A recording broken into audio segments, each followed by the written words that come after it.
तो एक तरफ इस मामले में सियासत गरमाने की कोशिश की जा रही है, तो दूसरी ओर श्रद्धालुओं में कितना उत्साह और आस्था है, ये तस्वीर आपको दिखा रहे हैं, जहां विदेश से श्रद्धालु यहां पर पहुंचे अपनी भारी आस्था को लेकर यहां पर पहुंचकर पूजा पाठ करेंगे, साथ ही दर्शन करने के लिए और भगवान का आशीर्वाद लेने के लिए यहां पर आए हैं। तो ये फॉरेन डिवोटीज हैं और विदेश से पहुंचे श्रद्धालु जिनकी आस्था है और इस वजह से महाकुंभ में हिस्सा लेने के लिए पहुंचकर भगवान का आशीर्वाद भी लेंगे और पूजा पाठ भी करेंगे, जिसकी तस्वीरें आप टीवी स्क्रीन पर देख रहे हैं। और इधर महाकुंभ में क्या कुछ सुरक्षा के इंतजाम किए गए हैं। दरअसल 7 लेयर सिक्योरिटी यानी कि 7 लेयर सिक्योरिटी की यहां पर व्यवस्था रहेगी, 3 लेयर की बैरिकेडिंग भी होगी। इसके अलावा मेला क्षेत्र में ड्रोन तैनात होंगे, ड्रोन से निगरानी रखी जाएगी, 3000 सीसीटीवी कैमरेज भी होंगे और हर गतिविधि पर नजर भी पुलिस की टीम रखेगी। वहीं आपको बता दें कि फेस रिकॉग्निशन के लिए भी व्यवस्था की जाएगी और उस तकनीक का इस्तेमाल भी होगा, तो इवेंट डिटेक्शन में एआई का इस्तेमाल भी होगा। साथ ही साइबर हमलों के लिए आपको बता दें एक साइबर यूनिट पूरी तरीके से वहां पर रहेगी, जिससे कि इस पर भी निगरानी रखी जा सके। तो एनएसजी और एटीएस की भी टीमें वहां पर तैनात रहेंगी, विशेष टीमें रहेंगी जो इस पर नजर रखेंगी। हर जगह पुलिस प्रशासन का पहरा होगा और नदियों में गश्त के लिए स्पेशल बोटें भी उतारी गई हैं। वायुसेना के हेलीकॉप्टर्स की भी तैनाती की गई है और तो और 7 लेयर सिक्योरिटी का भी इंतजाम किया गया है। अब आपको तस्वीरें दिखाएंगे कि किस तरीके से वहां पर तैयारियां की जा रही हैं। ये तस्वीरें देखिए, संगम घाट की तस्वीर जहां डीजीपी ने निरीक्षण किया है। प्रशांत कुमार डीजीपी यहां पर पहुंचते हैं, ना सिर्फ उन्होंने जायजा लिया बल्कि बताया भी किस तरीके से वहां पर निगरानी रखी जा रही है और क्या कुछ व्यवस्था की जा रही है। ये उन बोट्स की तस्वीर आप देख रहे हैं जिन्हें नदी में उतारा गया है। दूसरी तस्वीर जहां घोड़े पर सवार होकर जो फोर्स है वो तैनात है और चप्पे चप्पे पर पैनी नजर रख रही है, जिससे कि कोई भी दुर्घटना ना हो और असामाजिक तत्व किसी भी दुर्घटना को अंजाम ना दे पाए। चप्पे चप्पे पर पुलिस नजर रख रही है। अब तीसरी तस्वीर ये आप देख रहे हैं जहां टीम की तरफ से मॉक ड्रिल भी की गई है। आपात हालातों में ड्रिल की गई है कि जब ऐसी कोई सिचुएशन आएगी तो उसे कैसे कंट्रोल करना है, उसकी भी पूरी तैयारी यहां पर की जा रही है। ये 3 तस्वीरें आपको टीवी स्क्रीन पर दिखा रहे हैं। पहली तस्वीर आपने देखी जहां नदी पर बोट उतारी गई है, बोट उतार दी गई है, साथ ही ब्लैक कैट कमांडो भी मैदान में है। तो क्या कुछ कदम टीम उठा रही है उसकी ये तस्वीर मॉक ड्रिल के जरिए यहाँ पर पहले से ही तैयारियों का निरीक्षण किया गया है कि कोई आपात सिचुएशन आती है या ऐसी कोई स्थिति होती है तो फिर किस तरीके से कदम उठाए जाएंगे। और डीजीपी प्रशांत कुमार ने तैयारियों को लेकर क्या कुछ कहा, सुनिए। थल, जल और नभ तीनों तरीके से सुरक्षा की व्यवस्था प्रत्येक श्रद्धालुओं को सुनिश्चित कराएंगे और इतनी बड़ी अपॉर्चुनिटी जो हम लोगों को मिली है, जबकि इस पूरे पृथ्वी पर इतना बड़ा मानव समागम, सबसे अधिक संख्या में लोग इस 45 दिन के अंदर आएंगे। लगभग 40 से 50 करोड़ की जनता और श्रद्धालु यहाँ लोग आएंगे। विदेशियों के भी आने की बहुत सारी संभावनाएं हैं। इस बीच में जो साइबर से जुड़े मामले हैं, चाहे वो फ्रॉडुलेंट गलत तरीके से लोग बुकिंग इत्यादि के, वैसे भी बहुत सारे लोगों पे कार्रवाई हुई है और उसको हम लोगों ने ब्लॉक भी कराया है। और साइबर वर्ल्ड को, साइबर पूरे इकोसिस्टम को कैसे सिक्योर किया जाए, ये भी विभिन्न जो एजेंसियां हैं जो इसमें दक्ष हैं उसके साथ मिलकर लगातार कार्रवाई चल रही है।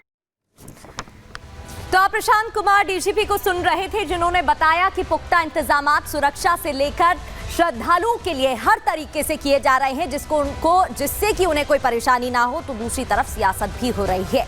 और अब आगे बढ़ते हुए रुख दूसरी खबर का करेंगे, जहां इंदौर से लेकर भोपाल तक कचरे पर जमकर बवाल हो रहा है।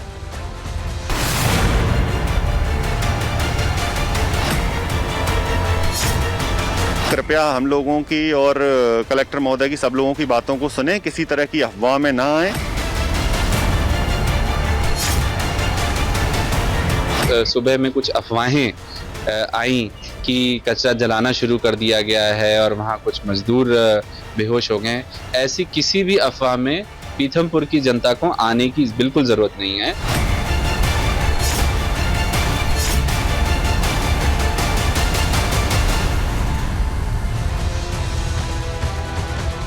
मध्य प्रदेश में इंदौर टू भोपाल कचरे पर बवाल, क्योंकि कचरे को जलाने पर लगातार विरोध हो रहा है। दरअसल ऑर्डर दिए गए थे, जिसके बाद यह आदेश मिला था कि इस कचरे को जलाना होगा और धार में से जलाने की बात कही गई थी। लेकिन जैसे ही ये जानकारी जनता तक पहुंची तो उनकी तरफ से विरोध करना शुरू हो गया। इस बीच लोगों ने अफवाह फैलानी शुरू कर दी, भ्रम फैलाना शुरू कर दिया, जिसके बाद इस प्रदर्शन ने हिंसक रूप ले लिया और विरोध और भी ज्यादा तेज हो गया। जहां आगजनी हुई, तोड़फोड़ की घटना को अंजाम दिया गया, यहां तक कि पुलिस और जनता यानी कि प्रदर्शनकारियों के बीच झड़प भी देखने को मिली। आखिर ये तनाव इतना बढ़ा कैसे?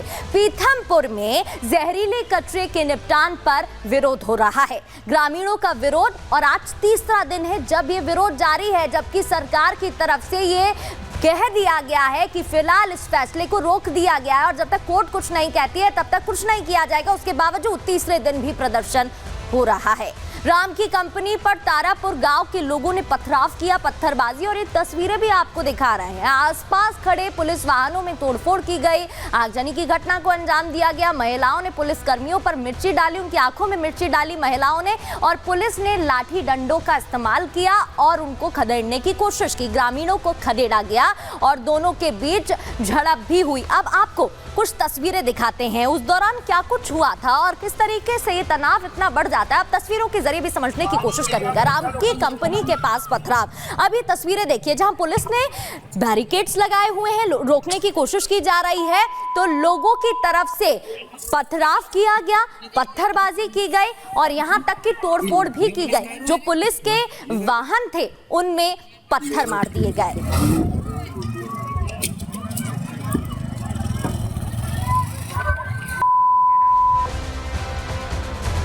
तो जब सरकार की तरफ से साफ कर दिया गया है कि जब तक कोर्ट कोई फैसला नहीं लेता है तब तक कोई निर्णय नहीं लिया जाएगा और इस जहरीले कचरे को जलाया भी नहीं जाएगा, उसके बावजूद 3 दिन हो गए हैं और तनाव देखने को मिल रहा है। राम की कंपनी के बाहर लोगों का प्रदर्शन जारी है।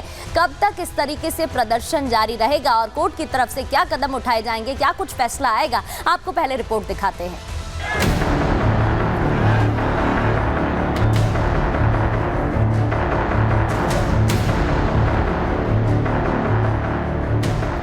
मध्य प्रदेश के धार में जहरीले कचरे को लेकर 3 दिन से तनाव जारी है। राम की कंपनी के बाहर लोग प्रदर्शन कर रहे हैं, पुलिस पर पथराव कर रहे हैं, जिसके बाद आज पुलिस ने भी प्रदर्शन कर रहे ग्रामीणों को खदेड़ा और शांति बनाए रखने की अपील की। लेकिन मामला जस की तस है। अफवाह की चिंगारी इस माहौल को और भड़का रही है। कल कड़ी मशक्कत के बाद प्रशासन ने जिस माहौल को शांत कराया था, आज उसी जगह एक बार फिर विरोध की आग भड़क उठी है। अफवाह फैली तो लोग भड़के, पुलिस पर पथराव किया, गाड़ियों के शीशे तोड़े, बाद में पुलिस ने भी आंसू गैस के गोले छोड़े और स्थिति को संभाला।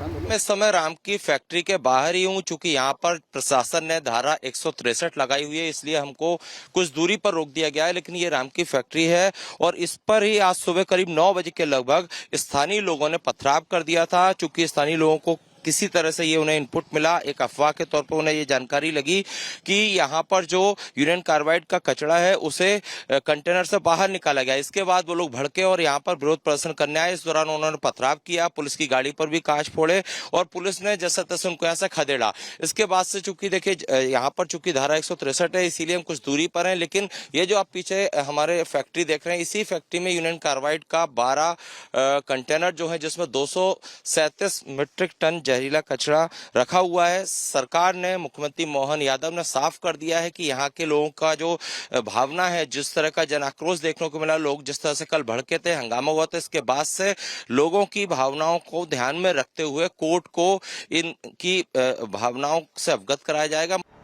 दरअसल पीथमपुर के राम की फैक्ट्री ने भोपाल की यूनियन कार्बाइड फैक्ट्री का 337 मैट्रिक टन जहरीला कचरा रखा गया है, जिसको यहाँ पर नष्ट किया जाना था। स्थानीय लोगों को जानकारी हुई तो विरोध तेज हो गया। हालांकि अब लोगों के बढ़ते आक्रोश को देखते हुए पुलिस और प्रशासन ने पूरे इलाके की ड्रोन से निगरानी करने के साथ अफवाह से बचने की भी अपील की है। मैं आपके माध्यम से पीथमपुर की आम जनता से अपील करना चाहता हूँ कि ये जो यूनियन कार्बाइड का कचरा आया है, यहाँ के आम लोगों को, यहाँ के जनप्रतिनिधियों को बहुत ही पारदर्शिता के साथ बिना विश्वास में लिए आगे वाला कोई कदम नहीं उठाने जा रही सरकार। मध्य प्रदेश सरकार ने स्पष्ट किया है कि हम आम जनता के, पीथमपुर की जनता के जीवन को संग और किसी की भी तरह से सुरक्षा खतरे में आए, ऐसा कोई कदम नहीं उठाएंगे। किसी भी अफवाह में पीथमपुर की जनता को आने की बिल्कुल जरूरत नहीं है। मैं बिल्कुल स्पष्ट तौर से आप सबको बताना चाहता हूं, कचरे का एक कण नहीं जलाया गया है। अभी यथास्थिति में पूरा कचरा जैसा भोपाल से लाया गया था उसी स्थिति में है, और हम सब लोग उसी हिसाब से अब यहाँ पे यथास्थिति बरकरार रख रहे हैं। कोई मजदूर हताहत नहीं हुआ है। रामकी के परिसर में वहाँ पे हमारे लोग तैनात हैं, हमारे नायब तहसीलदार, हमारे एसडीएम सब वहीं पे मौजूद हैं, वहाँ पुलिस बल है। आसपास के क्षेत्र के लोगों को मैं ये बोलना चाहूँगा, किसी प्रकार से कानून व्यवस्था को भंग मत करिए। पीथमपुर के लोगों को डर है कि अगर जहरीले कचरे को जलाया गया तो इसका असर उनकी जिंदगी पर पड़ेगा। 40 साल पहले जो भोपाल में हुआ, जब गैस के रिसाव की वजह से कम 5,479 लोग मारे गए थे और हजारों लोग अपंग हो गए थे। लोगों को लगता है कि कचरा जलाने से वैसा ही असर पीथमपुर में भी पड़ेगा। लिहाजा मोहन सरकार ने कचरे के निस्तारण पर रोक लगा दी है और कोर्ट का रुख किया है। जिस तरह का लोगों का गुस्सा है, जो लोगों का डर है कि उनकी जान के साथ खिलवाड़ हो सकता है, इन सब चीजों से कोर्ट को अवगत कराया जाएगा। तब तक इस कचरे को यहाँ पर जो डिस्पोज करने की प्रक्रिया वो नहीं की जाएगी। सिर्फ यहाँ पर कंटेनर जो है 12 कंटेनर, जिनमें की 237 मीट्रिक टन जहरीला कचरा है, वो सिर्फ यहाँ पर रखा गया है। इस इंडस्ट्री में अभी उसे डिस्पोज करने की प्रक्रिया नहीं की जा रही है, और इसी चीज से बार बार यहाँ के लोगों को समझाइश दी जा रही है, समझाया जा रहा है कि वो किसी भी तरह के भड़कावे में या किसी भी अफवाह में ना आए। जब तक कोर्ट नहीं कहेगी तब तक यहाँ पर इस कचरे को डिस्पोज नहीं किया जाएगा। इतना ही नहीं, सीएम मोहन यादव ने कल देर रात एक उच्च स्तरीय बैठक की, जिसमें deputy CM Rajendra Shukla, deputy CM Jagdish Devda, cabinet मंत्री कैलाश विजयवर्गीय मौजूद रहे। इस बैठक के बाद मोहन यादव ने कहा, राज्य सरकार जनता के हितों और सुरक्षा को प्राथमिकता देती है, इसलिए ये फैसला लिया गया है कि कोर्ट का आदेश आने तक पीथमपुर में यूनियन कार्बाइड का कचरा नहीं जलाया जाएगा। यूनियन कार्बाइड का कचरा माननीय न्यायालय के निर्देश पर ही हमने पीथमपुर सेंटर पे पहुंचाने का उनका आदेश का परिपालन किया है। आपको बता दें कि एमपी हाई कोर्ट ने 3 दिसंबर को इस कारखाने के जहरीले कचरे को हटाने के लिए 4 हफ्ते की समय सीमा तय की थी और सरकार को चेतावनी दी थी कि अगर उसके निर्देश का पालन नहीं किया गया तो अवमानना की कार्रवाई की जाएगी। Bureau report, Republic Bharat.